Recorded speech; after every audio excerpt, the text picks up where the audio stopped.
Nick, welcome. I see you brought some gifts. I did indeed. I've come all the way here from the Chew Valley today, and I brought from the Chew Valley Brewery a bottle of Pagan and a bottle of Druid, which two of the local brews made by Mr. Domlo in Pensford, which is the little village I now reside in. Where's that? Where's Pensford? Bristol, Somerset. Okay. So yeah, it was just a short trek up the road for me to come and see you boys. But I'm glad you bought them because I asked Jared to collect the beers, forgetting that Jared, right? Jared doesn't have a wallet. He has a clam that's never been prized open, and he bought 4-year-old Kronenberg from the fridge. That's a good shout. I did go to the effort making sure there was cold cans, and I nipped to the shop on the way and got the cheapest bottles of water. I can confirm they are actually cold. Yeah, I thought I'd done quite good. Mate, let's crack them open. Do you want a Pagan or a whatever. Druid. You have a Pagan. I'll have a Druid. Being well. Surely it'd be only right to read what it says on the back. Both of them have got a sensual, mystical experience. Apparently. Pagan's a taste of old England. A taste of old England. Well, there you go. Sounds good. I'll just stand back. These are slightly lively, as you can see. They're a live ale. So yeah. Now when I said lively, I do mean lively. Had you shook that up on purpose? You both had the droid and I had the Pagan. This is a cracking start. Will you be able to edit that burp out? It's explicit on iTunes. I've Clean jeans on as well. Sorry, mate. Nick, welcome, buddy. Nick Goldsmith. Very much. Absolute pleasure, fellas. Waiting for the next show. So, Jared was asking me before how we know each other, and when I got out, much like most of the blokes, I got into CP and security, and I think I mentioned in the last show, in between our stints in Iraq, I was coming back and working in the UK. I ended up going and working on one of the jobs I did was doing event security on the Royal Windsor Horse Show. I did it a couple of times. Right. When we were down at the big team, cracking job, wasn't it? Yeah. Really good. The first time I did it was on night shift, which was an epic. The second time was the days, which was really good. A lot of water in that. Yeah, that's a good crack. It's like a car park. Well, it wasn't a car park because you're all horse boxes, they're all the competitors. It was crazy. Nick was one of the guys in the team, but you were still serving then. So basically, during summer leave, it depends on how you want to define security. I mean, if we could look at it like working on the doors, that's kind of the badge and the premises I was working under there. So essentially, all I was doing was just, maybe doing the odd week or two here and there for that particular company. Albeit that a lot of the time, I was actually working one of the Hicksted jobs, which is 14 miles from where I grew up. So stay at mum and dad's, go to and fro work, and sort of keeps your hand in. And at the time I was thinking, if I ever did leave, much like you boys, CP, it's got to be the answer, because it's the next logical step on from being a Royal Marine is CP. Little did I know how the events would then play out later on down the line. So yeah, I think it's one of those. It's not. It seems like the logical step. It also seems like to me it seems like the only step. But also at the time when you're in, the grass is always green on the other side, and people are on megabucks in your head. The illusions I had of the money I was going to earn. I was going to earn 120,000. I was going to earn 120 grand, right, in 2 years, and I was going to set up my own indoor equestrian manage. And I was riding school. Mate, it went pear shit. Ended up more. I saw you, mate. You had the hat. You had the big leather hat. You know you're nearly there when you've got the hat. So I stopped just short of getting the hat because I was just moonlighting. But if you go and get the hat, you're on that track. The equestrian world is calling. The company we were working for, I don't want to mention them because I'm hoping to have Doug on. I'm hoping to have the owner on. Doug. I was on the phone to him earlier. Well, yeah, to get him on, right? What unit is he? Some sort of donkey walloping. We're allowed to say that. It's horses and pomp Cavalry, and pipe. Calf. Some sort of calf. In the QDG, Queen's Dragoon Guard. QDG, Queen's Royal Dragoons. Something like that. I'll be in trouble if I get it wrong, but yeah, there we go. But the way the company is run was very military. He even part ones. The company even had part one orders. It was good, wasn't it? But yeah, so I met you there, and when what was that 2013? 12, 13, yeah, it would have been around that time, yeah. And you got out, 6 months after that-ish? I've had an interesting journey. So I didn't actually do the typical 7 taps to freedom on the JPA computer system, and out you go, and then do your resettlement, fella, and then you're outside. I ended up doing probably one tour too many. Got back. Some stuff had gone down on the tour, and long story short, we had a psych nurse come out. You know what? Sorry. A psych nurse, never seen one before, appeared in the middle of nowhere, like right on the ground. On a PB, the most forward PB you could imagine in theatre. She'd gone all the way up there because at the time I was attached to pool as an attached rank. Yeah. So those guys get well looked after. So this happened anyway, and procedures were followed for once, and she came out and she highlighted about however many of us she highlighted. I wasn't privy to that, but I know it wasn't just me.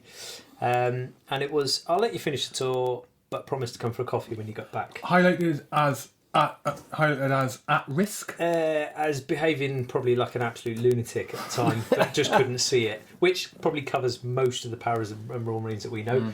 I was actually working with the men of A Company at one point from one para, SG, as they were in sort of as I was serving with them. I can't remember if they were on the last one or the one before, but I'd actually done 3 tours in that particular location in that role, and the first one was with 4-5 in Sangin. Mm-hmm.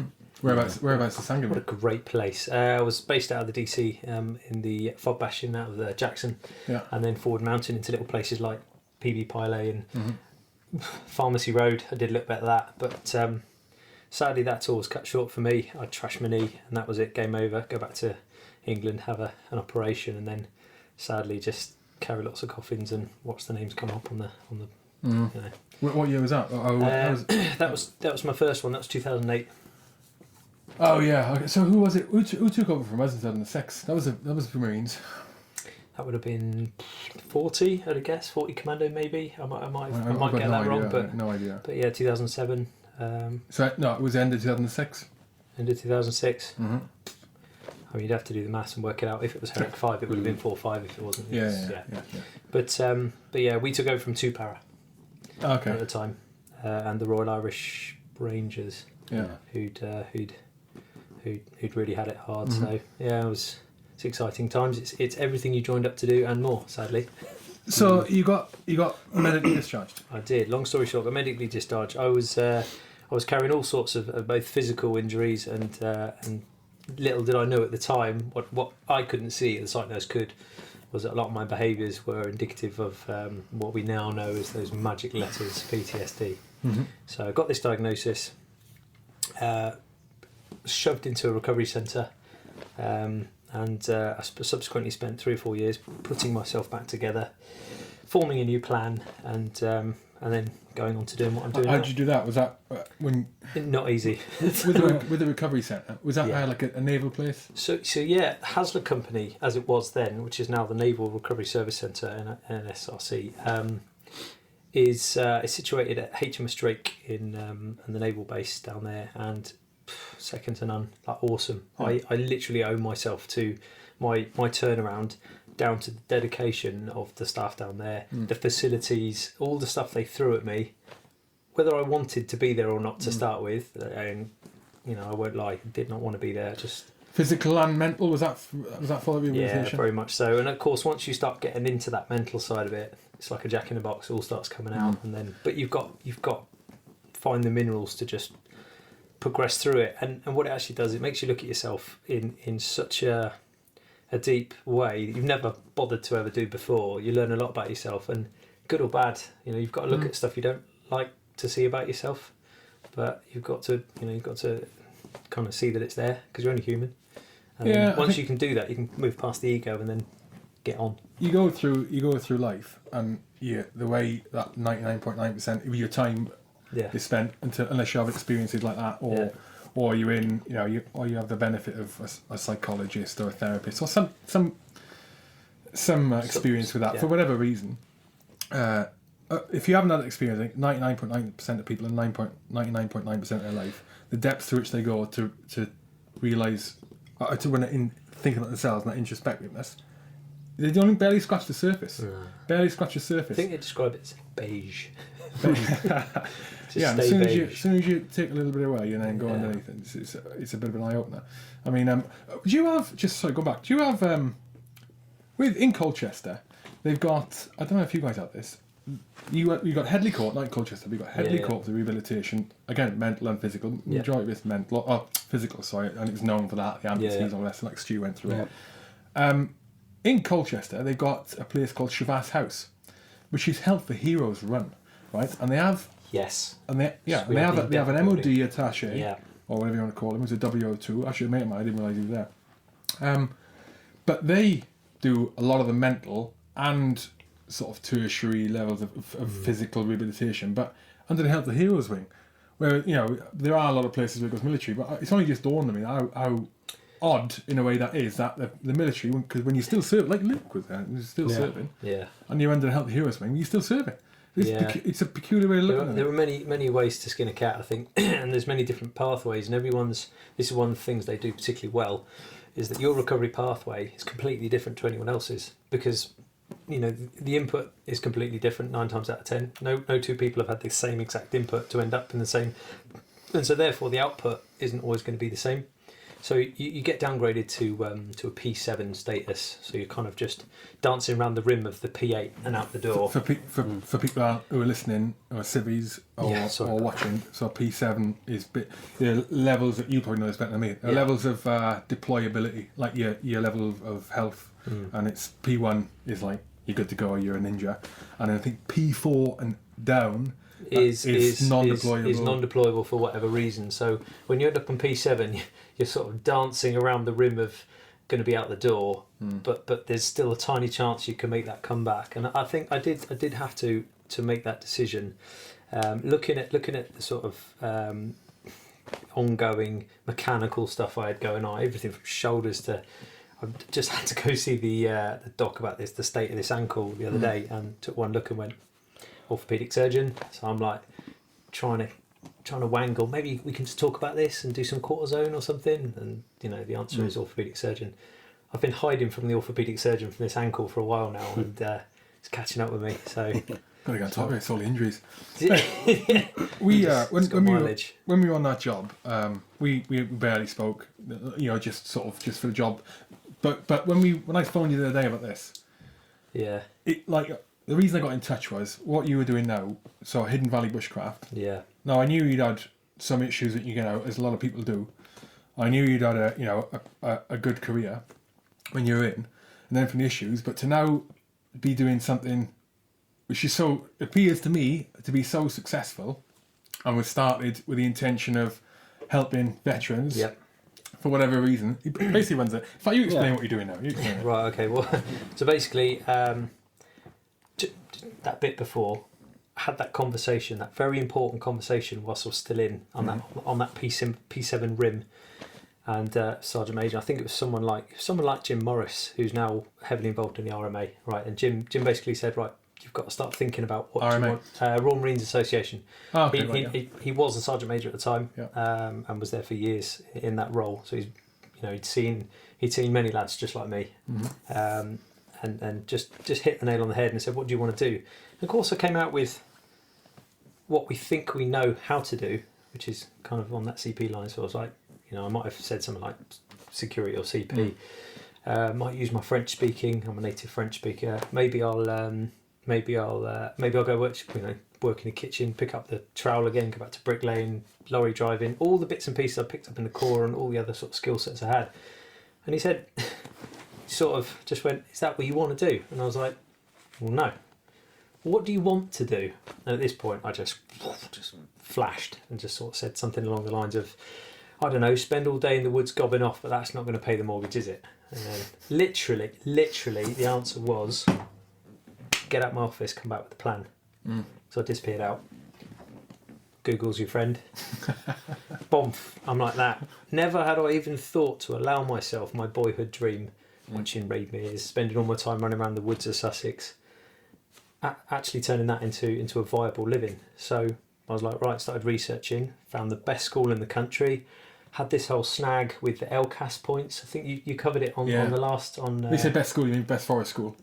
As in the best school in the country to learn bushcraft, survival instruction, which to my mind was the Woodcraft School run by Mr. John Ryder, who way back when used to actually work with Ray Mears. It's a long story, but you had a baseline of it anyway from the Marines, didn't you? I had a basic baseline of living uncomfortably, and being adept at spending long times in the outdoors. Yeah. And I had a childhood of every weekend building various bits and pieces, traipsing on bits of land I shouldn't have been on, and chasing pheasants around with a catapult, and very just William, and getting chased off by angry farmers, etc. So it was all kind of there, and my love for the outdoors was still there, and probably a large part of the reason I joined the Corps, was to spend that time in the outdoors. But obviously, it's a big thing to give yourself the permission to go and do what really makes you happy, and that subsequently kick-started what is now, later on, the Woodland Warrior Programme, which is the work I do with veterans. Okay, and that is still running, and it's going from strength to strength at the moment. Is that separate to Hidden Valley Bushcraft? So under the umbrella of Hidden Valley Bushcraft, I did a couple of things, and I trademarked them all after some early lessons in business, which I won't go into here. But you've got to learn. I set up Hidden Valley Bushcraft, which is essentially me and my other half Louise, who, by the way, I could not do any of this without. I am a useless man, and I fully admit that. She does all the kind of amazing HR and admin side of things, and I'd say I'm more sort of PR and logistics, or the donkey work of carrying stuff across the fields into the woodland to make it, run on a course by course basis. But yeah, without her, I'd have been. So I undertook this journey. Did manage to get the funding from the Royal Marines charity, who helped me out, because actually what it transpired was that the LCAS points weren't going to work with this particular course. I think this is a common theme. You're going to hear more of this. Because they weren't on a list of providers. They weren't on a specialist list of providers. Now, the thing is, you either sell out and go for something which you see to be not as good, and always wonder about whether I should have done that course, but it's LCAS approved, or you try and, and I decided to back myself and fight for myself. So, with the help of the staff, there's an employment stripee down there who helped me out to approach these entities and bodies in the Royal Marines charity, and they found the funding. Amazing. I've been on their website, checking you out, and it's a great website, the Royal Marines charity have got. Yeah. Is the charity it's a small charity, but it packs a big punch. Yeah. It's fantastic. Is it part of the association? I'm trying to think now, because there's been a lot of merger recently. We have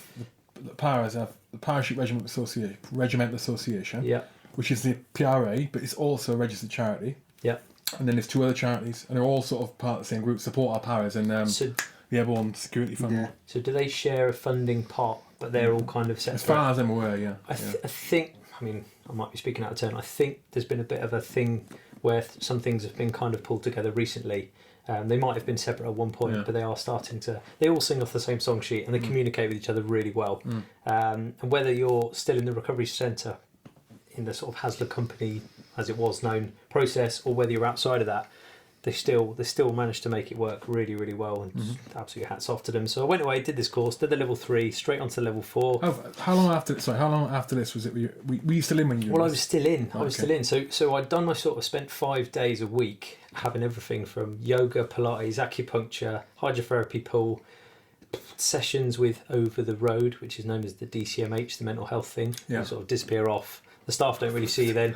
Is it actually called Over the Road? It literally is Over the Road. So when you're referring to it while you're in there as an inmate, you sort of say, "Oh, where have you been?" And they just come back like, "Oh, right, okay, I've just been over the road." "Fail, mate. Just take 5 and just chill out over there." Over the road. So I spent a lot of time over the road to start with, and just wading through it, coming back, barely being able to speak, sleeping for 6 hours, sleeping it off. At this point, I think I was still. What do you mean barely being able to speak? I'd come out of those. So I was doing something called eye movement rapid desensitization, EMDR. Yeah. And it was trashing me. What's that? Explain that. What's that then? It sounds like something for Clockwork Orange. Do you know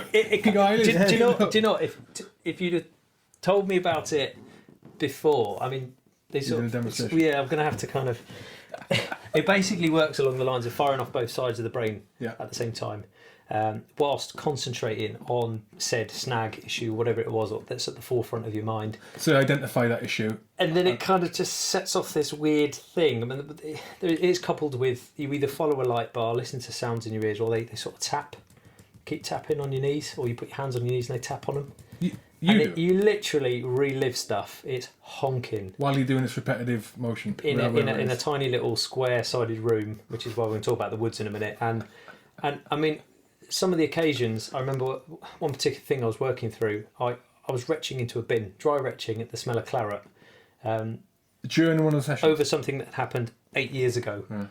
And in that time, in that space, because it's being freed up from your sort of chimp, your limbic part of your brain is holding on to all that stuff raw and is kind of your caveman brain can't really process that information. So every time you get drunk or whatever happens and the toxicity level in your supercomputer part of your brain goes, all right, I'm checking out. Guess who comes out to play? So we've all had a few beers and the next day someone's gone, you were an arse last night. Yeah. Yeah, I'm just looking at a couple of individuals here. That is all that stuff. That's all that stuff that's unresolved. Going, boop, I'll save us. Yeah. It will save you when you're up against it in the middle of the Ulu and rounds are whipping past you and you're running through whatever because your fight or flight kicks in. You pumped adrenaline, your drills take over. Yeah, that's great. Not when you're in a pub or a bar or whatever and suddenly you're acting like a complete droid and you're losing 4 or 5 hours at a time. Or you wake up having run 23 miles home, and your hips are killing you. You're thinking, what happened last night? You know, it's just, it's not good. So, did you find that benefit the Clockwork Orange box? The Clockwork Orange box, the MDR. So I've hit my stuff with it with a number of different angles. It worked to a degree, and it got rid of a lot of initial baggage. But it was a very painful, hard process to go through. There are different takes on it. Some people, I will add, by the way, I did this, you know, they're there obviously prescribing you pills like Smarties as well at this point. And you've got all that to contend with. But then you've also got neurolinguistic programming, NLP, and loads of different sorts of things. And that kind of follows a lot more of a sort of, the way you think affects the way you feel. The way you feel affects your behaviour. And then due to snags and things, your behaviour could be vices and things that we do that are particularly unhealthy for ourselves. And we're all completely different. And the way those things play out are different from person to person. It could be risk-orientated behaviour, very high in sort of individuals like us. Could be sort of trying to forget, drinks, drug, that kind of route. Could be you're getting a new tattoo every week, doing the whole pain scenario, or thrashing yourself to death, overtraining. Because that works on tour, nobody really notices, and especially in the environment I was working in, who's going to notice that you've taken yourself off to one side and just thrashed yourself for 3 hours, 3 times a day? It's just, he's just doing fizz again, he likes his fizz. It's a great way to hide. The reality is, when things all start going bang, all the rest of it comes to the forefront then as well. You can't hide anymore. When you were on that tour, you said the psych nurse came around, I knew something was up with me. Mate, some of the stuff, looking back now, I laugh, and some of the guys that were on that tour who were in my room will know. One of them was an American intelligence chap, and the other one was the other guy who was in my role. It was Jamie, and I think there was one point where all that had happened was, for the way we were sleeping in the room, he'd sort of kicked out his leg in the night and just knocked the plasterboard wall. And where my head was, the plasterboard had gone boom in the middle of the night. I was sat up, and I could hear the crunch of like a 500-pounder. I felt it go through me as if it was. I thought, oh my god, the main gate's just gone up. We're getting overrun. Next to my bedside, just to show you how sort of hyper vigilant I was, I literally, all I had to do was sidle the body armour on with the helmet clipped on, everything hanging off me. The GPMG was on the floor with the link wrapped round it, good to go, and I was off out the door as if I'm going to my assigned position to make my final stand. And this was a tiny little location, and we were relying completely on the Afghans for our eyes and ears, sentries, everything. We were completely in their hands in this particular place I was in. So I was literally living on black coffee, didn't realise what that was doing to my CNS, just drinking black coffee. CNS? Central nervous system. Having about 3 genuine panic attacks a night, just like heart pounding. It's interesting you mentioned the caffeine. Pacing about like an absolute clown, hitting the punch bag for hours on end, like a Duracell bunny. It's just trashed. I couldn't see it. She took one look at me and just went, okay. And then when we had a chat, I probably came out with a load of stuff and probably made lots of reference to my first tour, feeling bad about, well, that's it then, it's all wrapping up, that's the end of Afghan, and nobody would care about all these lads that have paid the ultimate price, etc. And it was weighing heavily on me, you know, to the point where I was just, my glass was full, I was done, I couldn't see it. So I came back to the UK and had a chat. She asked me about 3 questions in her office. Tears, broken, absolute broken biscuit. Just a long line on the paper. Shh, that's you. Sent me on leave. I was owed a lot of leave. I won't go into just how much leave I was owed from how long I've been on the bounce. But that if I said that was a 7-month tour, and I didn't get any R&R during that time. In fact, my R&R, I spent 5 days on a drip in Kandahar, out of it, where I'd got some kind of infection through a really tiny little superficial cut on my arm. I was just so run down. But yeah, there we go. That's life. So yeah, that's the way it goes. 7 months of R&R. Yeah, and then luckily we just moved to a house a week before I'd deployed. We'd been in the house for a week. We had our first meal. So you were with Louise at that time? Thankfully, mate.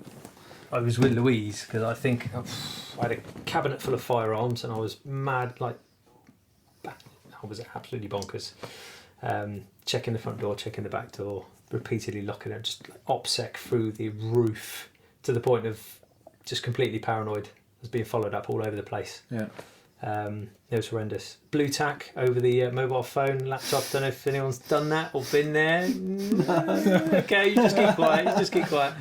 Yeah. These are all common traits of stuff. But then also, you know, from a security background, when you know as much as you do, you know that these things are porous and that they are potentially a problem.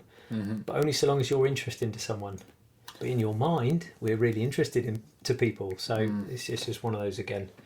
So there was a bit of a glitch / hiccup. Paul thought I was in Plymouth. Plymouth thought I was in Poole. For whatever reason, I spent a further 7 months at home, creating my own safety behaviours. But luckily, I bought that Woodland. So I bought the Woodland, bought the house, and just lost myself working in this piece of woodland. Still in? While still in, Still in? I spent all the money off my third tour buying the Woodland, which was just like untouched for 40, 50 years. And is this Woodland where Hidden Valley... This is where the Hidden Valley Bushcraft takes place. This is the start of it then? This is the start, yeah. But sorry, I'm taking my time to drag you to the start line, but yeah. I'm looking forward to this Hidden Valley bit. You see, I've been waiting all week for it. Really, this is it. So basically, a lot of work needed to be done, and I just kind of knew what I needed for me. So people were like, "Oh, do you want to borrow my chainsaw? Do you want?" I was like, "Hand tools only." I know more than you. And the reality was, if I'm deadly honest, my internal monologue was going so fast and so hard. I cleared out an area which I can only describe as tertiary jungle, cut to ribbons, but happy as a pig in muck. And I hand dug in perfect lines. I hand dug out every bramble on this slope to create what is now an orchard. Every single bramble I stopped and dug out the roots and threw it onto a bonfire, with no radio. Like I said, just quietly, methodically.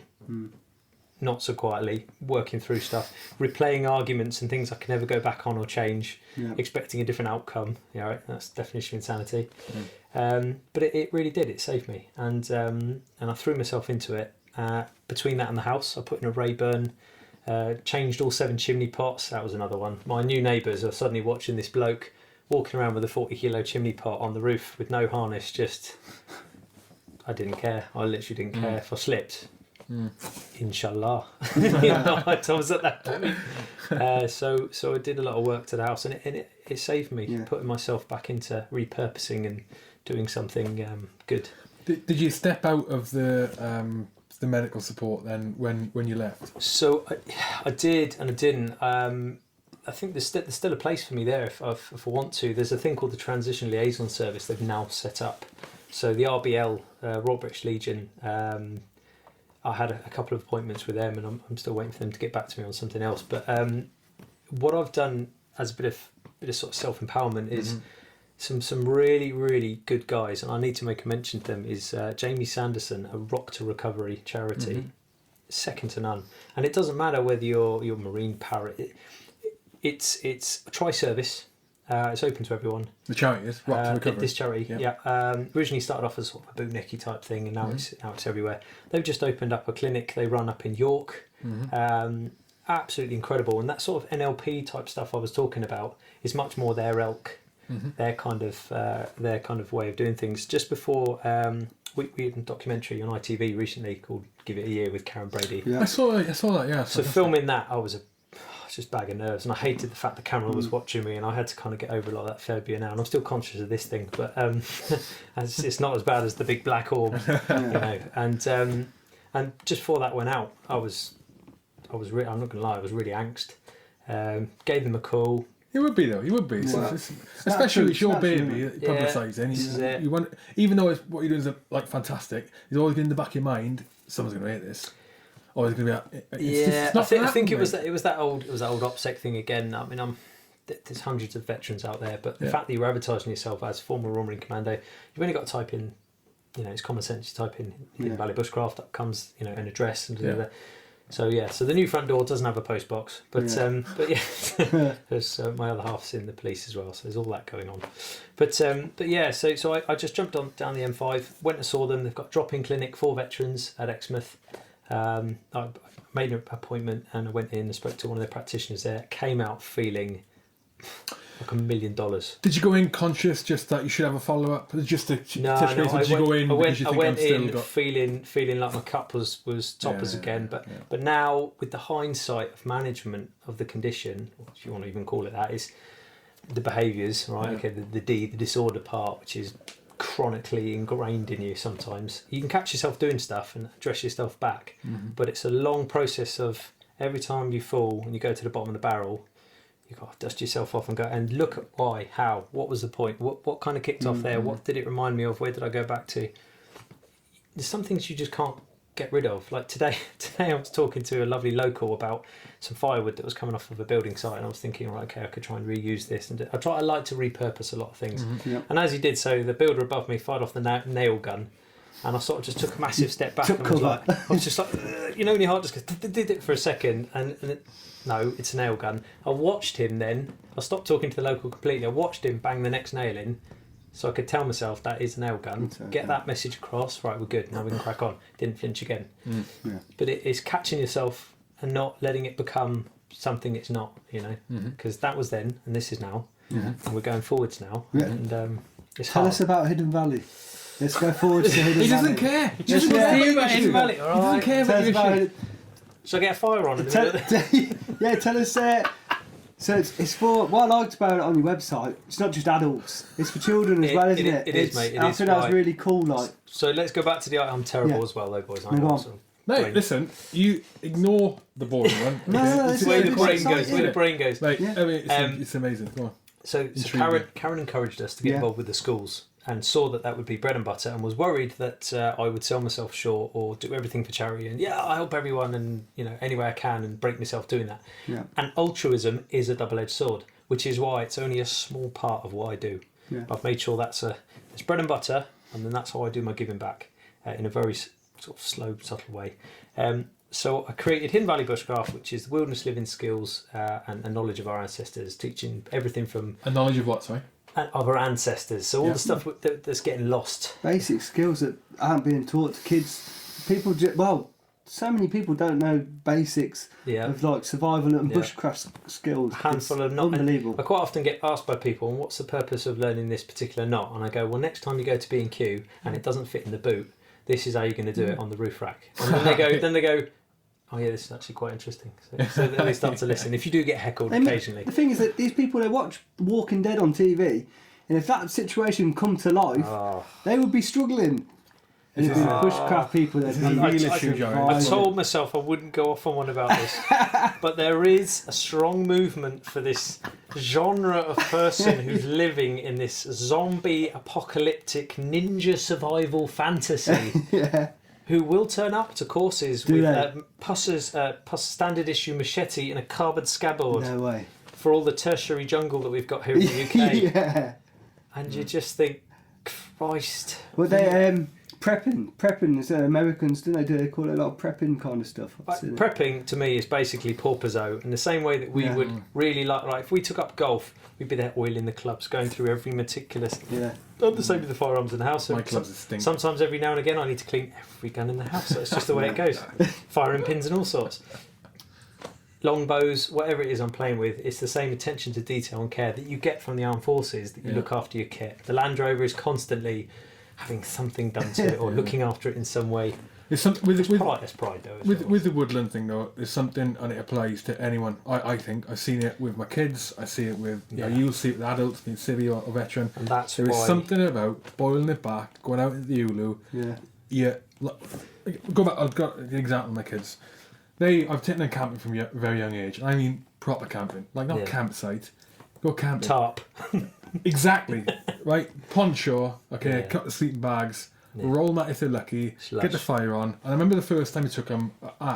First time I went, my youngest couldn't go. She was like a year old, 2 years old, and then the eldest was 7 or 8. Took her along. Took her with a couple of her friends and their dad, and we went about 3 p.m. in the afternoon, and we were thinking, oh god, how's this gonna go? Because we went in an area, the old military thing. I knew where the nearest water source was. Oh. I knew the nearest people were going to be. Local knowledge, it's gold. Yeah, so I knew everything, right? From a survival point of view, but also safety point of view. I knew if they went 200 metres this way, or 50 metres that way, there's water there. Don't go that way. I also knew as long as I could hear them, then they were close enough that they weren't in any roads, no people, no nothing, because we were in dead ground. But so they had back then with no phones, no iPads, no nothing. They went off. They came back, pitch black, had the fire. We did the old, initiation. So you all sat down the fire. You ever done that in the military? In depth where you do it. All right, stand up, Joe. Tell us a bit about yourself. Icebreakers. Icebreakers. Yeah, so we do it with the kids. Yeah. And we went first. He went, I'm caught such and such, 2 power, blah blah blah. And then my daughter went there. She went, my name's Ellie Mae. My favourite colour's pink. We were roaring, right? You laugh. I still do that stuff. When I go on courses, I'm Nick, I'm a Capricorn, I enjoy long walks on the beach. And it's just like, next person. Next day, they didn't want to leave. They get midday, didn't want to leave. And all they had was nothing. They had the Ulu. They had trees, they had grass, but because they thought they could go anywhere, they thought we got run of the mill. And to this day, even now, I mean, they're 13 and 9 now, we take them, and they love their phones, they love their iPad, you take them there, they don't even think about them. They don't even think about them. They will spend days there. I get them on the air rifle, they make bows and arrows. Yeah. They don't care. But it's going back to that, take all the artificial stimuli away, boil it back, and it's nothing. You can't beat it. And that's essentially why, when I was trying to think of something that would be able to, why has it made a difference to me? Why does it make a difference to anyone? Well, it's only 300,000 years worth of evolution that states. I mean, what do we know? If you stick us around a campfire, we're going to start to talk and share. And if you get us cooking as well as a family unit, which is something we've always done and something we specialise in Hidden Valley Bushcraft, the foraging and the wild cooking, then suddenly conversations are going to start to take place, regardless of whether somebody's trying to keep themselves tighter than a duck's butt. That takes me on to comes out. Next question. You specialise in cooking, don't you? Is that right? Yeah, I was a bootneck chef. I did the only course that no one ever passed. So in Hidden Valley, you teach a lot of cooking, wild cooking. Yeah, I do. Yeah. What's your favourite thing to cook? Or if your favourite wild meal, so to say, not menu D. It's difficult because there's 2 main times a year where I get particularly excited. Right. Okay, so you've got spring where you start to see an awful lot of things happening. There's things popping out all over the place. Got lots of little wild flowers and we get a lot of wild garlic. Get all sorts of interesting tastes. And from a chefy perspective, that's when I get particularly excited. There's one in particular called the Lady Smock. Okay, it's Cardamine pratensis and cardamom, and it's the petals. They're like a little pinky type petal that comes out of the ground. It's found on sort of usually in sort of wet ground, and we've got quite a bit of it in the wood that pops out. Oh, it's amazing. Lots of fancy restaurants in London might want to tastes like cardamom. Finish off their soups. It's like a perfumey taste, and it's got like a peppery bite, almost like a habanero peppery bite to the back end of it, but like a perfumey taste to start with. There's nothing else out there that kind of if you have spent a couple of days in the woods and you're sort of tuned in a bit, that flavour just punches through straight away. Because it is quite easy to. I mean, even if you kind of you know what you're looking for, and you go and you find Burdock Root, for instance, which is a source of carbs and starches. And before the potato was big on our sort of diet, I did an ethnobotanical course, a sort of level 4 in ethnobotany with John Ryder at Woodcraft School. I've since been back to Woodcraft School and kept up my CPD. Right, keep doing it. What's ethnobotany? And kept pushing the envelope. Ethnobotany is the study of trees, plants, flowers, their chemical constituents, but in particular their relationship to us as humans. So whether we used it for medicine, poison, or food, in some way or shape or form, right the way back to our earliest ancestors to today. And what I like to do on my Wild Cooking Days is get people to have a little look at some of that diet and make a modern comparison and evaluation to today. So I might cook up a burdock root, make burdock root chips, okay, with a sort of nutty flavour, and I'll turn a potato into chips. And I'll go, right then, can all taste it. Right, can you see why we turned our back on the burdock? And a lot of them will go, no, but this tastes lush. And I'll go, but did you see how many calories went into digging up the thing? You know, potatoes, it's easy. Boom, you can pull them up by hand. You know, and it's a lot easier to propagate. It's a lot easier to. You ever heard of mitochondria? I have, yeah. Have you heard of mitochondria? No. Mitochondrial. Oh, mate. Who's I he? feel like a Jedi now. Yeah. It's a thing of the life force under the ground that connects all dear. living things. It's like a fungus, right? You will know more on this. Mycelium. Mycelium. Right? Under the Whose phone ground. is that? Right? Oh shit. It's a sound engineer. Yeah, It's not the sound engineer. That's alright. That's Stop alright. banging them out. It's a sound engineer. That's at least 100. That's Where at are we least going 100. next week, fellas? Start again. Starting from now. But yeah. The basic gist behind the mycelium thing is that all the trees can communicate to a degree. Right. Our friends at Kew Gardens have studied all this sort of thing. And basically, there was a whole train of thought that we used to live, we as our native ancestors used to live, go around building our sort of stick-framed cabooses for the night, and then we'd cover it with leaf matter, a bit like you're taught in the armed forces, to disappear and spend the night under the wild. And the reality is you need literally shoulder to arms worth of material to actually keep the rain out. Right. Okay, I defy someone to go and build one of these things and not spend at least 1,700 calories doing it, bending down, picking out all the rest of it. You're blitzed at the end of it. You're so tired you might as well just wrap your bangers in the sleep and lie there anyway, and then just suffer whatever comes your way. Yeah. The reality was we probably actually slept under hides, a bit like the Mongols and the yurts, but we would have made small structures and slept under hides and moved about following the herds of deer or our food source as we did. I can't go back in time. I can't prove that or disprove that, but I think it's much more likely our ancestors knew a hell of a lot more about the woods than we do today, and would have known that in ripping up all this leaf matter, you literally cut those lines of communication. And the way this kind of works is if an ash, for instance, picks up Cholera ash dieback or the Fraxinus boring beetle or something's attacking it, okay, for some unknown reason, the tree next to it, which could be something completely different, starts putting on loads of leaf. Next time it comes into season, it's panicking. It's putting out as many solar panels as possible all the way down the trunk. It has a flurry of epicormic growth that just goes everywhere. Okay, and it's desperately doing that, but there's no explanation as to why. So at some point, these two have shared a message, and this one has electrochemically or biologically somehow it's sent this message into this one and gone, I'm in trouble, so you better put your guard up. They have. Listen to this. It's exactly the same thing. So they know that giraffes eat eucalyptus trees, right? Yeah. Is it eucalyptus eat? I know what you're referring to. Oh, is that this koala berries? Anyway, giraffe eats something. Go on. The giraffe goes and eats koala berries. This particular type this of thing tree. along there eats this green thing, right? Yeah. And when it eats this green thing, I can't remember what the plant is. Could be a koala bear riding a giraffe. Kilometres away. Clearly into the pagan. Kilometres away. The same type of plant, tree, whatever it is, changes the way it tastes. So it knows it's getting eaten up there. Whoa, hold on. Clever, Here's another one. Have plants got ears? They certainly have not, right? They've done experiments where they recorded the minuscule sound of a caterpillar crunching on a leaf in a controlled environment. They've played on flipping speakers the sound of caterpillars chewing leaves, and plants, this is not the same, have changed the way they taste. So listen to a caterpillar chewing. This is fact. This is fact.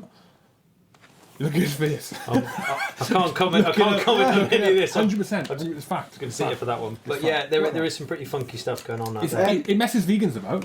It messes vegans about. Nick, I have the quite, plants I have care. quite The a few plants- vegans the on my plants courses. know. I have quite a few vegans on my courses. I'm butchering a deer nose to tail and talking about sustainability and harvesting. No, because this is an important point. And I do kind of point out the fact that if we hadn't have done this, we wouldn't be where we are now. If you read the book Sapiens, it talks about how our jaws were so much bigger before because we had to basically break down all this kind of food and eat a certain way and all that sort of thing. And obviously, once we discovered fire and the refinement of cooking, jaws kind of went back in, and we didn't have to work as hard. And Nick, who is your bushcraft idol? But let me just set this scenario. You've walked into a bar. On the left, there's Ray Mears. Playing a recorder that he's just whittled out of some ash tree. Right, yeah. On the right, sat down, is Bear Grylls, drinking a pint of his own Euro. I knew I was going to get ambushed with this one, yep. Who would you go and sit with first to have a chat? I think it's a difficult one. Obviously, Bear Grylls is a honorary corps colonel and wears a green beret. We'll leave that there. So I think basically... I'm glad we left that there. It is a difficult one. Yeah, go on. Incredible guy for the outdoors. Gets a lot of youngsters out there, and is probably solely attributable for the amount of people that have come onto my courses of late, going, my son just wants to be like Bear Grylls. Yeah. And come and learn some viable skills with us, which is what we'll then do for them. Yeah. But equally so, I mean, my sort of boyhood watching Ray sitting down at the base of a big tree, cracking out and making out a bread. Yeah. Just to get that quick plug in there, I made some beer bread the other day with Druid. You'll see that on my social media, and it went down really well. Yeah. But yeah, I think it would be much more probably the chat with Ray first. I'd still go and speak to Bear. Yeah. But it would just be after I've had a quick chat with Ray, just to. Yeah. I'd like to see him in the octagon having a celebrity death match together, because Bear's a bit of a ninja, but I wouldn't like to get in a fight with Ray. He's a big boy. I think word on the street is that Ray actually went to. I'm going to put myself out there. Is he a judo? Studied judo. Yeah. He's a tidy old boy, and he's a unit. He's a unit. It'd be a great celebrity death match in the octagon. Yeah. Yeah. I've thought about that quite a lot. But, yeah. I'm coming here again. Jesus. But I legend has it. Oh dear. And I may be completely wrong. Okay. So Bear was obviously 2-3. Hereford 2-3. TA. He was. I think there's a lot of speculation about these things, and armchair generals. Every pub up and down the land saying that they knew him and they knew this, that, and the other. Well, no, Bear was 2-3, wasn't he? Bear was 2-3. Yeah. So it's like the TASAS or whatever you want to call it now. But before Bear's time, again, we're going back to. I mean, Bear's amazing, Ray's amazing, but our generation, I remember. What both of them have done to keep that spirit of youngsters going into the outdoors alive is immense. And at some point there is going to be that passing of the baton, and it's about blokes like ourselves, or in this case, particular case, me this time, doing that next stint, and then I'll hand over to someone. Do you know what I mean? Yeah. Otherwise, it is just going to get lost. The way that things are moving forward, I think it's doing at the moment. I think bushcraft's doing really good. It's got so much more interest than what I think it previously had. I mean, like the old Lofty Wiseman and that kind of like back in. And that, I think now it's like. I mean, I follow it MQ6. Yeah, Mike. Yeah, Mike, that's it. Yeah. I watch it. I follow it. I'm very subscribed. informative videos. Yeah, I watch his videos on YouTube. Who? Very well Mike. presented. I want one of his knives, but I can't. Well, my missus. Ask him. Ask him. My missus. Yeah, Mike, send us a knife, please. My missus won't let me spend that kind of money on one yet. Yeah, but there is a lot of. It's like anything you can get into. There is a whole industry just in kit. Yeah. I suppose what I'm trying to kind of promote and work with is moving away from the kit thing. And the kit thing is part of any viable business, and there will be bits and pieces that we might start to move onto pretty soon. But for now, the main focus is about teaching people viable skills, which are the more you know, the less you have to carry. And we are quite kit reliant in the armed forces, and you only start to see that when you get to a stage in the whole bushcraft thing where you are literally disappearing into the south coast, into the woods for 3 days with no water and no sleeping bag, and you're on a handful of kit, whatever you can fit in a claymore bag challenge type stuff, and you do 3 full days, and you just bore to tears basically using a millbank bag, getting water every 2 minutes, making sure your wood selection is right, making sure that you're orientated the right side of the wind, making sure that you're up off the floor, making sure that you're making every last little bit. I mean, even if it's heating igneous rock at the bottom of the river, granite or something, heating it on the fire and then last minute dropping it underneath your bed. So you've got a long log fire, you've got heat coming from the side, heat coming from underneath, and the type of wood you're burning. You've got your low and slow, your oak taking you through to the early hours of the morning. At best, you're still only getting 4 hours kip before you wake up the shudder. But then you've got yourself a nice piece underneath, and you just lean out an arm, put that on there, that then starts to take another wall of flame. You get another sort of maybe 2-hour stints, and you're up looking for food, looking for more water again.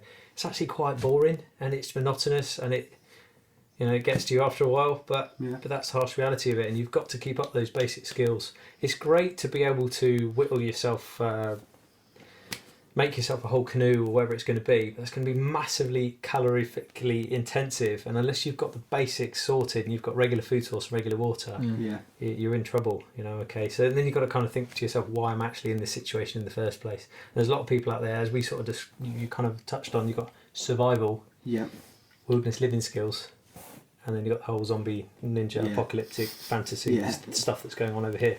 The reality is, if you're in Scotland and the nearest police station is 300 miles away, and you slip off one of those big raised roads that run through the mountain, and you do put your hands through the steering wheel as it's turning, as you're going down the side of the bank there, and you break both arms, what good is bow drill, method fired by friction to you? Oh, I saw that. Do you know what I mean? See that on his Instagram? It's a nice to know, and it's incredible to have all that knowledge and know all the different types of wood.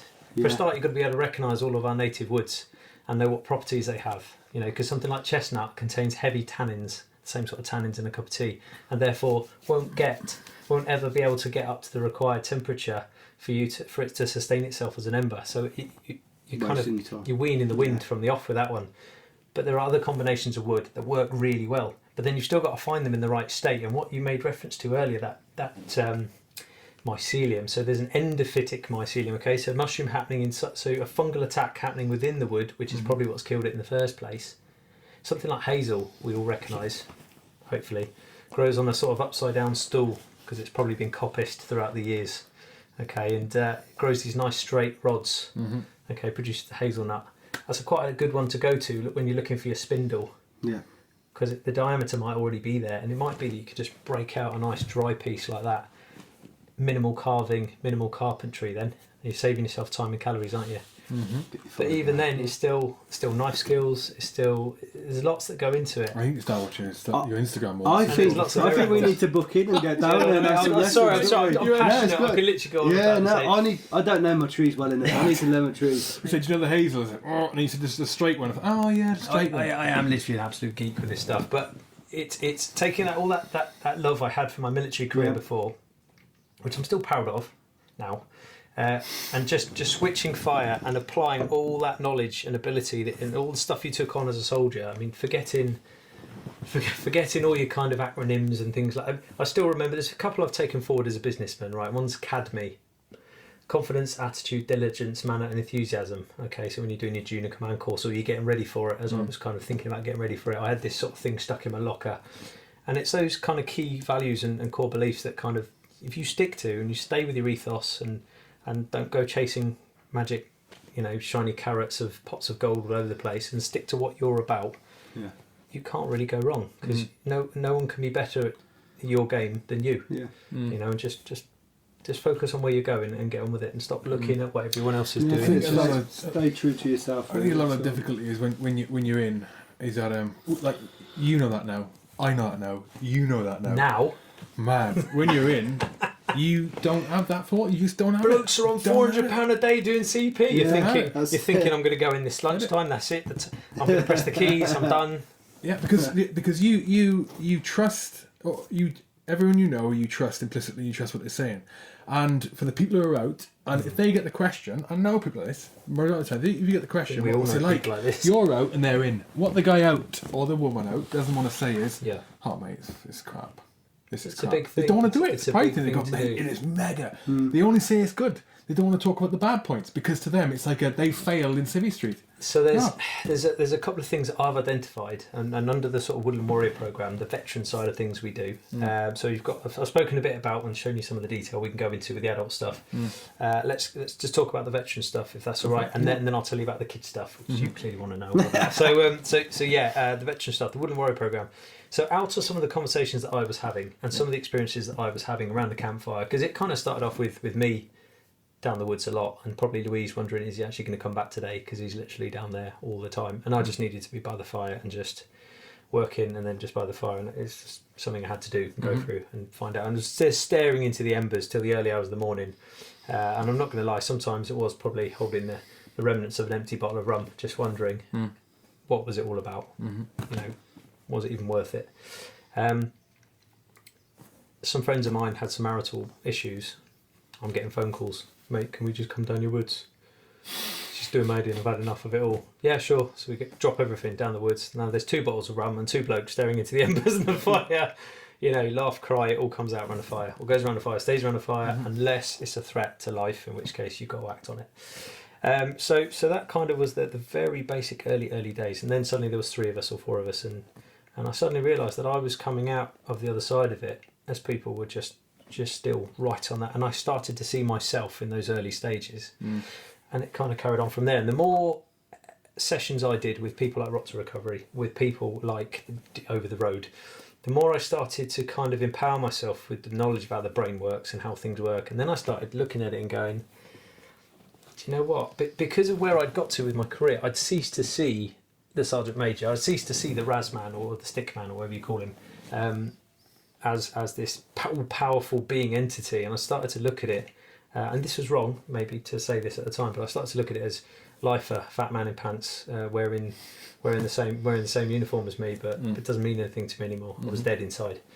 So I was like, there's got to be another path, there's got to be another way. And through the bushcraft journey, I met a good friend of mine, Phil Brook, who now actually he works with John Ryder. And was actually one of the head instructor on the course when I was learning the real finer points of all the meat and on the bones of my knowledge of the outdoors. And I now deliver the Woodland Warrior program with Phil. I have him on board with me for that, because he very much represents that generation that didn't get the help. And I'm sure he wouldn't mind me just sharing this. He was in PWRR, 04, Alamara, pretty much cut off. And those boys had a rough time of it. Long story short, was that back the Danny Boy? Yeah, they're around that time. So subsequently, he stayed in for a bit, did the parachute freefall team, did another tour. Served honourably. Left, did the CP thing, discovered the bushcraft thing. Did the same course, the same instructor course, albeit years before me. Having beforehand travelled the world on a motorbike. He went all around Central Asia and did some pretty cool stuff. And he's got a pretty cool story about that. I won't take that away from him. That's for him to tell. And grew an almighty beard. And he knew how's this. And this brings me to my next point. And as this new identity as Phil Brook. And then he found his niche. Okay, so whereas I would say I'm particularly good at being able to cook things in the outdoors and cooking and that whole kind of journey of who we were. And I find that very grounding. English longbows. The man is a bowyer. He just looks at a tree and goes, there's a couple of bows in that, and he'll know. We're talking felling it with an axe by hand, making hardwood wedges, splitting out the staves, seasoning it, the whole process by hand. And he has a very successful business now that's growing out of that. He'll be on the big stage talking at the Wilderness Gathering this year about bowyers and stuff. So I have him alongside because he represents that generation that left without any help for heroes. There was no recovery centre. He just had to find his own way, and you boys probably had something very similar, I would have thought, I don't know. But hats off to him. So we do this thing, so we get them out into the outdoors, and it's all very kind of, it's based around bushcraft and the natural world. Okay, so the stuff we're teaching is all just viable skills. It's stuff far above and beyond what you'd normally get in your survival package. Okay, we're not quite so much doing the boil in the bag thing. We're learning about medicines, poisons, edible stuff in the undergrowth, and we talk about all the different times of the year and stuff. But it's all those basic skills. It's using a knife. It's self kind of empowerment, personal skills and things like that. But then we come together as a group and we'll eat together every time. And there's some key important parts to the journey there. Legacy, self-worth and identity. I 3 massive things for a service leaver. When you leave, you've got to know that you're taking off this beret and you're putting on another policeman's hat or fireman's hat, whatever it is. That's an easy thing to do, because it's like, I've got legacy, self-worth and identity. Bang, one for one, easy. What happens when you come to that end of that career is you have 9 times out of 10, and I've seen it recently, and sadly it doesn't always go so well, monumental wobble that you would have had at the end of your military career, but you just kind of just kept yourself rolling. A lot of people go to the prison service, become a screw, keep the pension rolling, uniform, turn up on time, all those kind of. It's an easy exchange, and I think that's what a lot of us saw in that security company that you made reference to before. And it's just a seamless transition. There was coppers and all sorts working there. Oh yeah, there was, and that's what made it so good though, because you needed those. I'm going to say it again, those donkey walloper regiments. I mean, I remember the first time I was running around a field at 2 a.m. There's £250,000 worth of horse on the run. What do I know about capturing a horse? I'm a bootneck, But one of those would just walk up, stand side on, make the right noises, pick it up, pick up the bridle doodah, stick the gimp bit in its teeth, the gimp mask on, and then it would just go straight back into its stable. On autopilot. Not me messing about with the blanket, chasing it around the field. Hilarious. So I had to learn the hard way, and from those guys. But if they weren't on that team, it wouldn't have happened. So the Woodland Warrior program, So we it's a subtle thing. You can see somebody in distress, and somebody can even recognise they're in distress, and you can kind of go on this course. It's really good for you. But for the fact I just pointed, and the body language and the way I kind of said it, do you know what you should do? You should go and do this. Yeah. And I remember when people did that to me, all I wanted to do was take the finger off and stick it in their eye. How dare you tell me what to do? My sense of anti-authoritarianism was through the roof. I was raging. After things, panned out the way they did. I was absolutely raging, and I couldn't keep it in check sometimes. It was beyond me. It would just overpower me. So I was constantly fighting the other side of my brain to kind of stay on track with stuff. But actually, there's lots of different ways that we work, and once you get people out into the outdoors, I mean, a lot of them haven't slept very well for a long time. So circadian rhythm. Okay, so that's when it gets dark. I get tired, and you go to sleep, right? Nowadays, I mean, you think about the amount of blue light we're exposed to, even just right here now at the moment. I'm only designed, evolutionary speaking, to take in fire and daylight. Okay, so blue light all day long is, and it's been proven, fries you and fires off different parts of the brain. Okay, but we can use some of that know-how now to kind of turn things around a little bit, if you think about it. So we also know that storytelling. So if you're trying to get a message through to someone, and you can lead that horse to the water, but you cannot make it drink. It's a well-known fact, right? Hey, you're an alcoholic, you need to go dry out. So they go and play the game, do 9 weeks on the course, come back, and they're back on the horse again. Because they didn't want to do it. The hierarchy or whoever sent them on the course wanted to do it. You've got to make that individual somehow you've got to make the horse think it's about time I had a drink. And that is the best way I would describe the Woodland Warrior course. We look at everything from the history of the fighting man or woman in the UK, your place in the shield wall society, and we just have a look at how it's all changed. If you think about North American braves, come back from battle, having scalped a person, that's quite traumatic, even by those days where bloodshed was more common than it is now. So that's another big key part.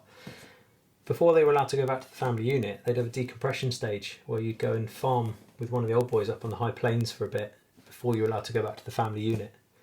Okay, now you put that into context. Obviously, after the classist system and the whole kind of upper classes and lower classes and World War I, World War II, officers, men, that whole kind of thing, where people are getting shot in the back, they've been shelled for 4 months straight on the front and go, I can't do this anymore, get halfway out across and start walking back, and they're getting the revolver. We now know that they were absolutely done, and you've seen the footage where they're literally shaking, that their nervous system is fried. And they just didn't know what to do with them back then. And to a degree that still exists. When that balloon goes off and an 8-year-old's birthday party goes off next to your ear, you feel the percussion, it sets off that whole chemical chain, and your body's standing you up and you're thinking it's go time, muscles are pumped, everything's pumped, and people are looking at you like, what's wrong with Uncle Nick? And you're like, I just need to go for a walk, and you leave and walk around the industrial estate for 3 hours trying to walk off all the adrenaline, trying to switch it off. I mean, that's horrific. That's the classic perception of PTSD, and the one that's more commonly known. But I think one of the big things is with guys, Joe, even the stigma around PTSD, even me trying to just talk about it now. It grips me people are going to be listening. as well. I know, people are going to be listening. You're thinking, talking about. That's the classic. You're always going to get an element of that, though. You were saying earlier, not everyone's the same. No, absolutely no, not. Everyone's totally different, and it manifests itself in. And it can. I also felt quite ashamed. I felt quite ashamed of taking part in actions to begin with. Once I rid myself of the ego of, Royal Marines Commando, I'm a gnarly bloke, I've done stuff. I started to look at it. I went off down this whole wormhole of, well, if I wasn't there doing the fighting, then the foreign fighters who were paid to take me on wouldn't have been there. So the women and kids that were getting caught up in the crossfire, that wouldn't have happened. So you go down this what if game, right? And the what if game eats us all alive. So I had to put that to bed and then learn to know what to do with that, to find that sense of pride again. Rightly or wrongly, my own personal actions, I did what I thought was right at the time, the best I could. Yeah. Whether I had the kit to do it, whether I had to bend the rules to do it, that's the way it goes. When you boil it back, and there are people who did some things that you think, they've got to live. You boil it back, and they they've go, got well, to live with that. present the same situation, all those. This is all the factors involved, and I think say, well, just those factors involved again, and that was my state of mind, and this is what the information I had. Would I do that again? Would I take that shot? Would I make this decision? Would I give that command? Whatever. Of course you and would. the answer is still yes. Yeah. Well, that's not wrong. No, that's right. And that's it. As long as you're acting within the rules of engagement at that time, within the rules of the game, and you're doing things for a good and proper, decent reason, saving lives, achieving the mission, whatever that may be. Things that. As soon as you start to step away from that, well, you're the wrong person to start. Are you a bad person to start? I think. I mean, we often say like ours is not to reason why ours is, but to do or die. And thinking is a dangerous thing, but it also is quite. Having that much time to reflect on things, I started to, and obviously seeing, I won't make too much mention to this, but something that happened in the paper, and then, to do with the Corps and all the rest of it, and I was furious myself because I just thought, well, hang on a minute. The situation of finishing people off and all this sort of stuff that goes on about, what to do about it and blah, blah, blah, comes about. We're sent out on the battlefield with a 5.56 round, which is designed to incapacitate someone. Maim, not kill. So if I can't even shoot a deer in the UK with less than 100 grains, round, I don't know what a 5.56 is, I think it's about 85 grains or something like that. And yet I'm allowed to shoot a person with that on a battlefield to incapacitate them. Of course they're going to be crawling about with their guts out. That's what you've sent me out with the kit to do. Well, this is one of the things they say that. See, one of the rules of the Geneva Convention, I think it's Geneva Convention, one of the rules with ammunition, and I don't think a lot of conservative people know this. I mean, we learned as snipers when you do your sniper training, you do your sniper course. Oh, chups the can. I never. Are you going for it? Yeah. Hang on. Oh, they're ever so cold, everyone. I just want to tell you, they're ever so cold. Don't you open it. Jared's done a great job. They're ever so cold. Shake them up. Thank you. Just shake them up. I don't trust you. Solidarity. So going back, you're talking about humane. You're on about Sergeant A there, right? No, I don't know what you mean. No, mate. It's public knowledge. I'm staying well out of it. It infuriated. It literally bored my blood apart. So what people don't realise is, especially civvies, is that you got different types of ammunition, different types of round. And one of the things we get given full metal jacket rounds. That's what we get. Full metal jacket armour piercing. Armour piercing. Piercing armour, funny enough. Full metal jacket, it's not, unless you've only got armour piercing rounds, right? You're not allowed to change those. Not allowed to modify those rounds in any way. You can't. You've seen it on films. They go, they cut across it to the front. Old school dumb rounds. All of that, right? You can't do that. Yeah. You can't use hollow point and all that. Full metal jacket rounds in a 5.56 rifle, an assault rifle, they're designed to cause maximum injury and minimal chance of death. They're designed to do that. They're not designed to kill straight away, right? And the reason they do that is because we know this, and it's for people listening or watching. The reason they do that is because if I shoot someone and I injure them and the bullet ricochets off 4 or 5 bones in their body and it rips their insides apart, but they're going to be alive for another half hour, they're going to flip and die. But what that means is to take that guy from the battlefield or treat him, it takes another 1, 2 or 3 people out of that unit to treat him. So you shot one guy with 4 taken out the battle. By attrition. Yep. Forward on the battle. Yeah. Back in the day, before they realised Numbers. all this, and using 7.62 long with the old SLR would just kill you dead. They were brilliant, and they would say, Just the way you love SLR, just kill it dead. but we know we talk with the anniversary of the Falcons in a minute. You know, Goose Green was 27 years ago now. Was one day SLRs, one shot, you're flipping dead majority of the time wherever it hit you. No. You know what I mean? Now. Oh, you can't modify your own, but I tell you what, I'll give you an assault rifle that'll bounce off every bone in your body and keep you alive for an hour. It did towards the end of the conflict get more and more towards. I might as well just be handcuffed. You can't then go and take him out of his misery. Oh no, of course you can't. No, of course you can't. And that's the bit that we didn't get into, and we're not going there. Yeah, and I'm not saying I was right or wrong. Yep. I just wanted to make the point that I thought it was rather silly that particular. You're asking someone to do a job, but then you're giving them this kind of tool to go and carry that out. Let's stay with the bushcraft. Okay. Back to the bushcraft, right then. Back to the bushcraft. But yeah, that is a campfire conversation, and when you boys come up to the Woodland, and I hope to see you there, we'll have that out to death. Basically, the Woodland Warrior Programme, we do various things. We take them out to the coast, out to Seven Sisters Country Park, talk to them about what happened. After the Ice Age, we re-inhabited the UK, and we'll start from that point and take them on a bit of a journey through to finding out where they are now, where they've come from, and all that. It's a horrendously grounding experience. And again, a lot of it, it's just the medium in which to plant the seed. That's about time they start to invest in themselves. Okay, and all the symptomatic stuff that's happening around it. I've just lost my driving licence, drink driving. The missus has left me. I'm drinking too much. This is happening. That's happening. And it might not even be that much. It might not even be that far. It might be in an earlier stage. It might be whatever. The point is, they've come on that course to come and chill, and take a breath, and metaphorically take a knee and breathe and go, right. Okay, these guys have kind of been there. Maybe not exactly in the same way, but they've been there. They're listening to what I'm saying, and they've invested in themselves. So can I. Yeah.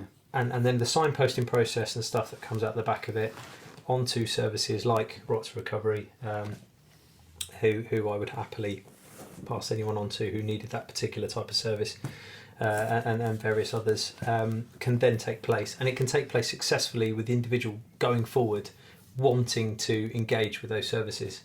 And on a smaller scale, I've been doing this stuff in Bristol at my little Woodland. I've been doing one-to-one mentoring type stuff. And I've literally, and it's not something I wish to repeat, but I have had the experience of somebody turning up with the dog lead and no dog, just looking for a tree, right at that point in the game, and thank my lucky stars has managed to invest some time in themselves, and is now successfully going on to working with talking services and some other therapies and bits and pieces. I've had bootnicks, paras, all kinds of people, and it quite quickly spilled over, because we are only human, into blue light services, emergency personnel, cancer survivors, and now suddenly I've got a whole host of people coming down. They approach you. They just start. Yeah, they approach me. That's amazing. Or sometimes their other half approaches me. I had one young lady approach me saying, "My boyfriend's an ex-Royal Marine. I'm very concerned about him." I won't say the exact details, but some very bad behaviours going on. Do you think? I was like, well, do you think there's any chance I can meet him in a coffee shop? Just have a chat in a coffee shop. Just have a chat. If you want to know a bit more, meet me down the woods. Go down the woods. Okay, yeah. You got anything in your life that's particularly a dog? Bring the dog. Just. Yeah. And we went on to do. We built a set of steps. We built a ground oven. We built. There's always work to do down there, and you just throw yourselves into this work. And I think the magic essentially is the fact you're in the outdoors. Is all the stuff we just spoke about the kind of very primal element of being a human around a campfire. It's the not getting too caught up in the whole it's therapy or counselling, because it's not it's not sitting there looking at someone like this in a 4-square room. It's therapeutic nonetheless, though. That's the thing. It's therapeutic activity. You have to be careful how you word it, but it does have it speaks volumes and massive impact on people. Some people might turn up for 3 sessions and then go, I'm not coming next Monday, I'm good, thanks, I'm now moving on to my next job, or I found it, thanks so much for your help, and they're off on their way. They just needed a little. Other people might be there for 9 consecutive weeks on the trot, and then just start to begin the journey into having a look about talking to a psychologist or something like that and going further. everyone's different. And what I try to do is just kind of work out roughly what they might need, make sure that service is available in there and is not going to drop them, because you might only get one shot at this before you've burned their trust completely. It's a very important thing. And again, that's the reason I do this, is because having sat in the same position as them in one way, shape or another, there's a conversation that takes place, right? And then there's a conversation we really have with each other, and that's happening on a different frequency. And that is like the burnt out face I've seen in the mirror of myself many times, I can see in others, and they can see me. And it's just like what takes one to know one type thing. And so if you're open with them, they're a lot more likely to be open with you. There's a huge thing in that. We as three know, if you were a civvy and you were a civvy, we would not be having the same conversation. In that, I would not be able to present the information in the same way at all. It's very difficult, and that allows me to leap barriers of trust. And try to show this individual that you are completely worth saving. You are completely worth investing in. Okay, so invest in yourself.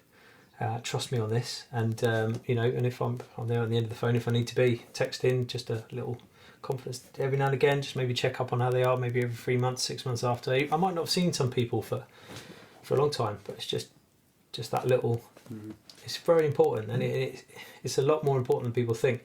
There's awful lot of charities out there, and I won't name any, who will offer packages. They'll get, and that's the important thing. I'm not a charity as well, and I'm not about to be. They'll offer this. Put all your details on our system. We'll offer you 6 free sessions. All right, and in those 6 free sessions, you get to the point where it takes you 4 or 5 just to open up, and then you open Pandora's box, and then they go, "Sorry, that's the end of your 6 sessions." And then they bombard you with emails, and you might go walking in Wales once if you're lucky. And at the end of the year, they'll say, "We helped 20,000 veterans. You've touched everybody on the head with a very light wand, but you've not actually helped somebody through that part of the journey." So I think staying with our ethos of what we do at Hidden Valley, it's about small numbers, high quality and high impact. So yeah, it's not about running around trying to save everybody through the outdoors, but it's encouraging everybody to find a little bit of green space and do a bit of that sort of stuff. It's really good what you're doing. Really good. It's working. Yeah, that's the fundamentals crux of it. It works. Going back, I wasn't slagging civvies off there. I did something last night. No, it's like 3 firemen talking. But you understand. Just by the term civvy is the military way of referring to a civilian, meaning that there is an us and them. But the reality is, you all put the socks and pants on the same. We all bleed the same. We're all only human, aren't we? It was interesting what you're saying. You have the set sessions. The thing is with the charities now, they have a set amount of money. They've got to standardise things, and they've got measured approach to the way they treat people in different ways, and they have to do that. So legislation wise, all that. So it's all transparent, and their money. They know the money's been spent well, but it often does. As soon as it gets to that point, well, we've done this much, unless there's something life threatening or someone else threatening, then we can't carry it on. We need something significant. That's where it can fall short from the transition out, which is where people like yourself. There's a couple of like Project RV, which I've heard of this. Sounds really good. John Bream, I'm glad you heard it. John Bream. He's coming down, isn't he? Ex-Pyro 3 Para, we're gonna have him on. Awesome. It's for Pyro and bootnecks. Okay. Yeah, and it's mate, it's a very similar way what you're doing. Yep. Up in the Pyro bootnecks, whether you're in, whether you're out, whether you've had issues, whether you've not. They go out and just do outdoor activities. It is amazing. Sure. We'll get them on. But it's in the same way that the smaller sort of voluntary things that you guys are doing, I say voluntary. Well, it's essentially, do you know? I mean, not charity. If somebody has donated some funding towards it, then great. I can run one of the, just like a 5-day course. I'll just run that at cost. And when I say at cost, I don't just mean. And some people say, "Oh, fool, poor businessman." But at the end of the day, I've still got the Hidden Valley Bushcraft and the school, the Woodland kindergarten that I've set up, 3 to 5 year olds, 50 weeks of the year is the backbone for the business. That's quite recent, isn't it? Yeah. That's fantastic. 50 weeks of the year. It was running today. My teachers were in the woods today. This is what I was reading about on your website, wasn't it? Yeah. That sounds good. That's really. If I had kids, I'd be sending them down to you. It's amazing. I spent this morning on the saw, chopping up firewood with the kids. How old are they? And then 3 to 5 year 3 to 5 year olds. As part of the firewood cycle, they then stack it.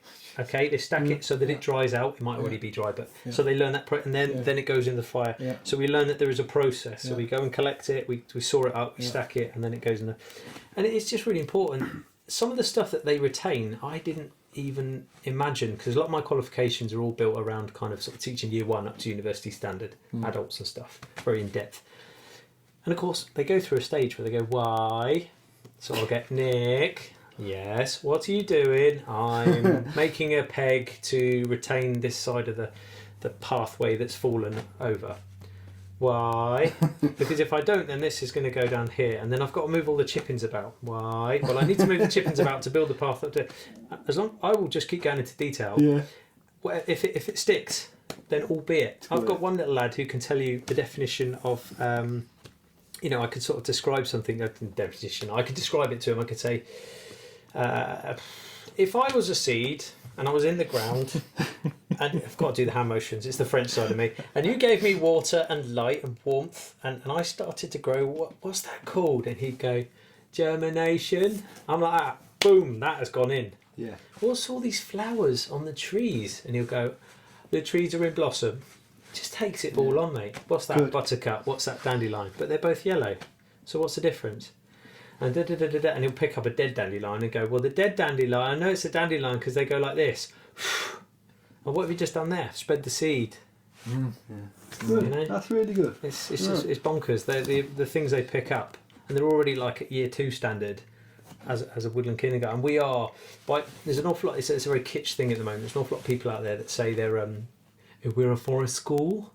I'm like, right, okay. And then actually it transpires they're for whatever reason, rightly or wrongly, they're a small hall-based group who go out into somebody's garden once in an afternoon. And I'm not slagging that off because it's incredible because you're still getting kids out there.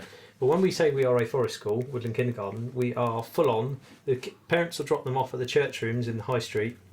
Those kids will walk half a mile with us on the country, passing goats, sheep, pigs, all sorts on the way, under the viaduct, absolutely beautiful setting, into the woods and spend the whole day in that woodland and then come back against the church rooms. There's no technology, there's no cars or mobile phones down at your woodland, is there? Apart from, I suppose, your own safety safeguarding is really important now. So all our phones are off, and I've built in my little cabin, I've built this wooden cabin in the woods out of recycled materials. Again, repurposing was all part of my recovery.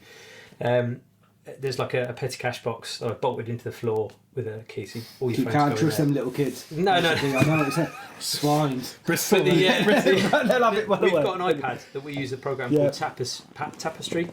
So I could take a photo of little 2-year-old whoever, 3-year-old whoever, and say that 3-year-old whoever has shown both gross and fine motor skills today in using a set of scissors as he successfully cut. Before he started, he told me that.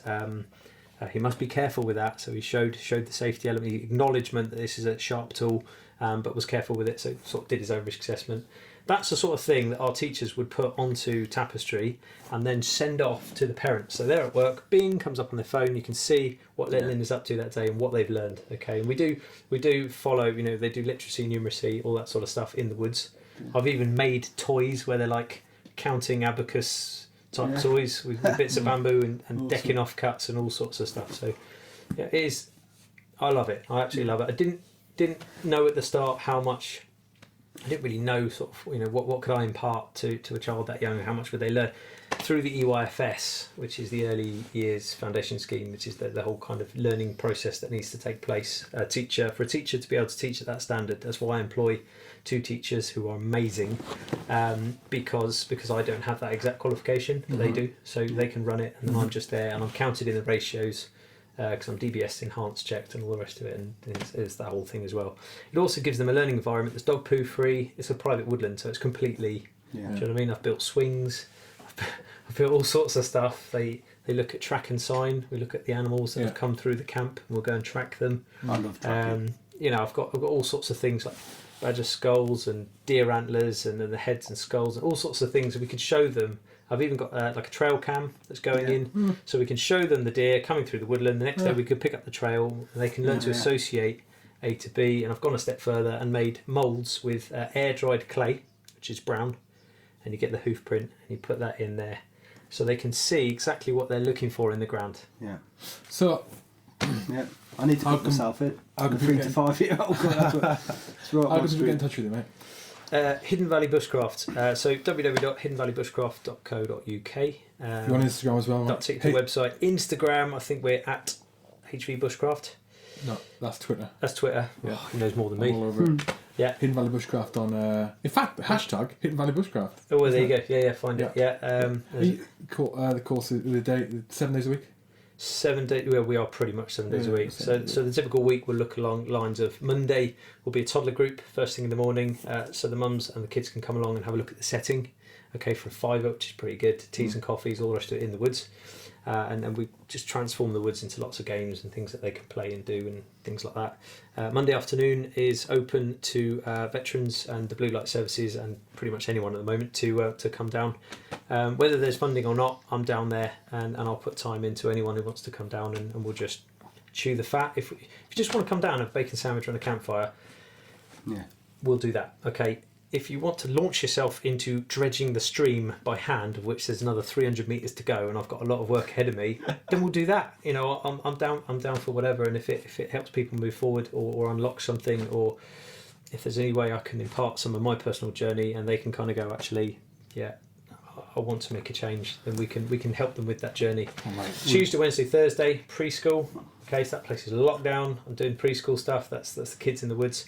Fridays is sometimes I will deliver forest school to local primary groups that will come to us, or I can actually forward mount with my Land Rover, the Landy 110, with all my lessons in my big clear boxes, clip-on boxes, the lids of which become the whiteboards, and I'll go and deliver stuff for various schools, so things like Stone Age Day, okay, and all that kind of stuff I can go and do.